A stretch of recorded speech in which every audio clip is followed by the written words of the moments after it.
Haga jinga kai Women Champion League hapreng ka Chelsea Persia ka Paris FC.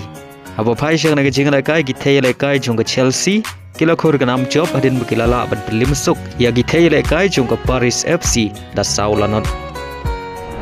Haga jinga kai hapreng ka Lyon Persia ka Saint Paulten haga ni jinga kai githei le kai jong ka Lyon kila khor ka nam job adin bukilala ban pelim suk ya githei le kai jong ka Saint Paulten da lailanon. Agawai par gajingan kai Women Champion League hapreng ka Barcelona Persia ka Roma abo phai shak na gajingan kai githele kai jo ka Barcelona kila khor ga nam chop hadin bagilala ban pelim suk ya githele kai jong ka Roma da saulanon.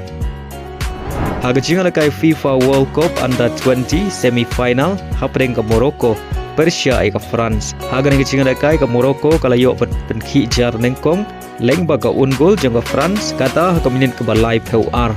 Henry Day haka kelamit kata haka minit ke basan PUR ka France kala yo ban chap ya gol pen ya khai leng bau Michael baleng bagi ni ki shigul baro artli ki ken hun ki khai hadu bokod ka kendai per minit bad kum juru ka extra time ka balai per minit baleng bagi ni jinga khai la ha ban ra she ka penalty shootout padai haka penalty shootout ka Morocco kalala ban pedlem ya ka France dasan lasau baleng bagi ni jing job ka Morocco kala yo ban rung she ka final jong ka Under 20 World Cup haka sen ka banengkong.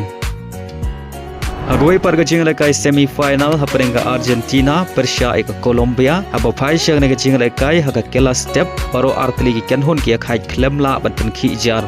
Henry Day haka kela min kata haka minit ka bahnyau PUR ka Argentina kaliyo ban pen khi jar nengkong baleng bagan ki shigol jong ka Argentina kalala ban pedlem ya ka Colombia agane gajing kai semi final da shigol lanon.